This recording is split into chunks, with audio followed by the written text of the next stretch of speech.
Bonjour à tous et à toutes, j'espère que vous allez bien. Alors aujourd'hui, nous allons aborder un sujet très courant qui est la factorisation par somme produit. Tout d'abord, un petit rafraîchissement de mémoire. Nous allons commencer par juste revoir un peu la factorisation par mise en évidence simple. Si on se rappelle, si je vous donne par exemple 10x à la 2 plus 15x, de façon générale, que ce soit mise en évidence simple ou mise en évidence double, pardon, c'est-à-dire quand on a quatre monômes, quatre petites expressions ou deux binômes, appelez-le comme vous le voulez. On sort le plus petit diviseur, ici ce serait 5, et le terme avec le plus petit degré, c'est-à-dire le plus petit exposant, ici c'est 1, ici, donc ça va être 5x. Après ça, on ouvre la parenthèse et on vide le reste, donc 2x plus 3. Maintenant, il arrive souvent qu'on tombe sur ce genre d'expression, et c'est sur ça qu'on va se concentrer aujourd'hui. Ax à la 2 plus bx plus c. Cette forme d'expression, c'est une forme d'expression quadratique. Donc, c'est une des formes d'une équation d'une parabole. Si on a par exemple 9x à la 2, 3x à la 2 plus 9x plus 6. Comme on peut le constater, je pourrais très bien essayer de faire une mise en évidence simple. Mais si je sors le 3, c'est le seul que je peux sortir. Après ça, il me reste x à la 2 plus 3x plus 2. Mais qu'est-ce que je constate? Le but d'une factorisation, c'est quoi, rappelons-le? C'est de simplifier une expression, la ramener à une autre forme. Mais là, j'ai encore x à la 2, j'ai encore quelque chose fois x et j'ai encore une constante. Donc, je retourne sur la même forme à chaque fois. Et ce n'est pas ça que je veux. Et d'ailleurs, si j'essaie encore de la factoriser par hasard, ça en fait 3 facteur de x, facteur de x, plus 3 plus 2, mais on ne peut même pas le faire parce que le 2, il n'a pas de x, il n'y a pas de terme commun ici.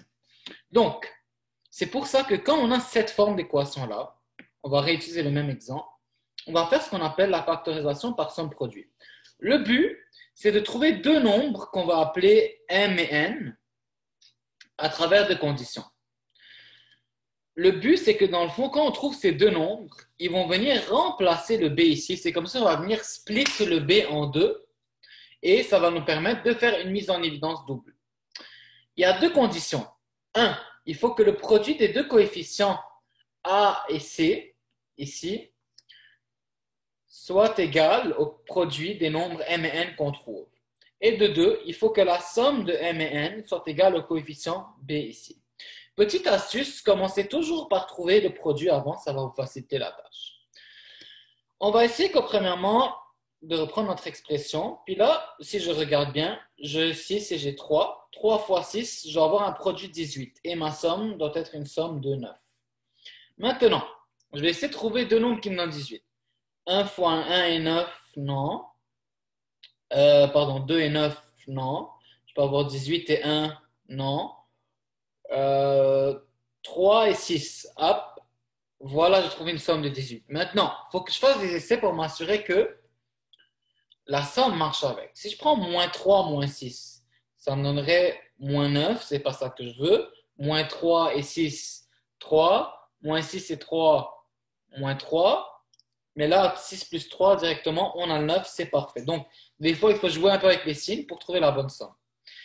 Maintenant, tout ce que je vais faire, tout simplement, c'est venir split mon 9x avec les deux nombres que j'ai trouvés.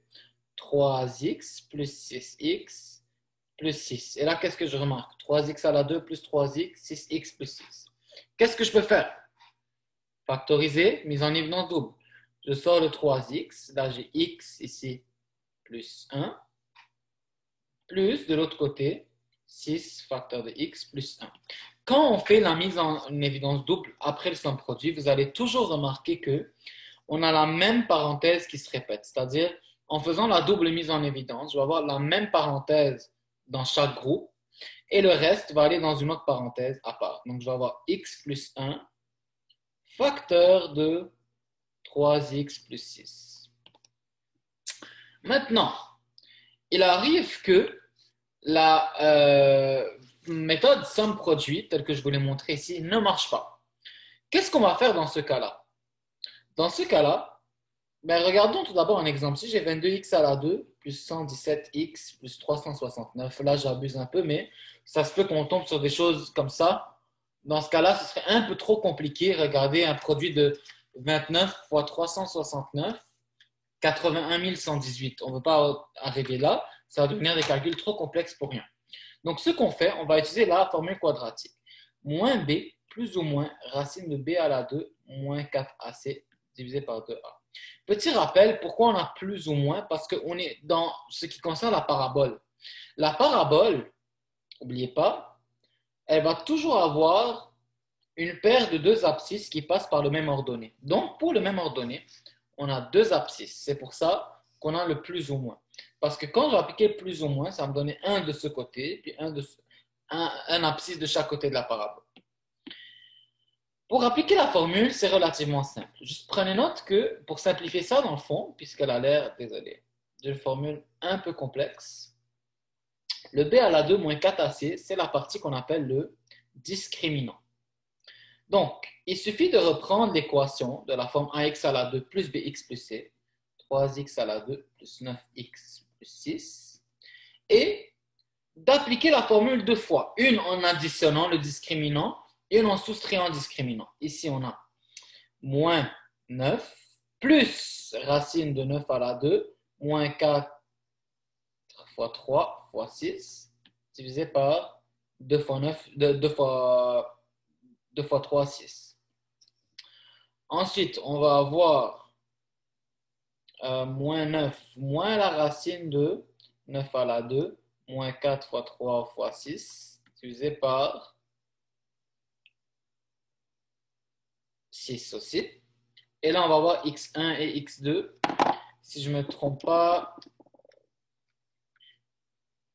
parfait. Donc, on va avoir la première, moins 9 plus 3, qui est la racine du discriminant, divisé par 6, je vais avoir moins 1. Et je vais avoir moins 9 moins 3, divisé par 6, moins 2. Donc, x1 et x2 sont moins 1 et moins 2. Pour finir, quand on veut factoriser avec la quadratique, on va suivre la forme suivante. X moins x1 et x moins x2. Ici, il va y avoir x moins moins 1, donc x plus 1. Ici, x moins moins 2, donc x plus 2. Maintenant, une dernière petite notice. La formule quadratique, elle ne sert pas juste à la factorisation. La formule quadratique, elle sert aussi dans des contextes scientifiques. Pourquoi? Parce que puisque des fois, dans des contextes qui sont en physique, surtout en physique en maths, mais la plupart du temps, vous allez avoir des équations qui vont avoir cette forme quadratique. Mais dans les contextes autres que la factorisation, il faut absolument que cette forme-là soit accompagnée d'un zéro de l'autre côté de l'égalité pour que ça fasse du sens. Pourquoi? Pour te dire que c'est comme si ça, c'est mon ordonnée quand y égale à 0. Puis moi, je veux savoir c'est quoi mes deux abscisses en ce point-là, par exemple. Donc, on essaie vraiment c'est pas qu'on essaie, pardon, c'est que c'est obligatoire d'avoir ce zéro-là de l'autre côté de l'équation quand je suis dans un contexte autre que la factorisation pour que ça marche. Et toujours tenir compte du contexte, c'est-à-dire, puisqu'on a deux possibilités de réponse, x1 et x2, ça se peut qu'un des x soit négatif. Imaginez qu'ici qu'on parle de temps. Dites-vous, j'ai une réponse qui me donne moins 8, j'ai une question qui me donne 4, puis le temps c'est en secondes. Laquelle je prendrais? Celle-là. Pourquoi? Parce que bien sûr, le temps, premièrement, il ne se calcule pas en secondes. Pardon. Le temps ne peut pas être négatif. Oui, il se calcule en secondes, désolé. Le temps ne peut pas être négatif. Mais deuxième condition, rappelez-le, c'est que cette formule, la formule quadratique, n'est qu'une adaptation théorique de la façon de trouver une réponse. Donc, ce n'est qu'une façon théorique. Donc, c'est sûr que ça va me donner deux réponses parce que c'est comme si moi, je calculais dans ma fonction, je repérais mes x pour le même y dans ma fonction. Mais moi, je vais aller selon le contexte en choisissant la bonne réponse. Et voilà, c'était tout ce qui résumait la méthode SP, méthode sans produit et la quadratique. J'espère que ça a été clair. Si ça ne l'est pas, n'hésitez surtout pas à consulter notre article de rédaction concernant ce sujet et des exercices qui viennent avec, ou de communiquer avec un des tuteurs ou moi-même, ça fera extrêmement plaisir. Bonne journée, à la prochaine.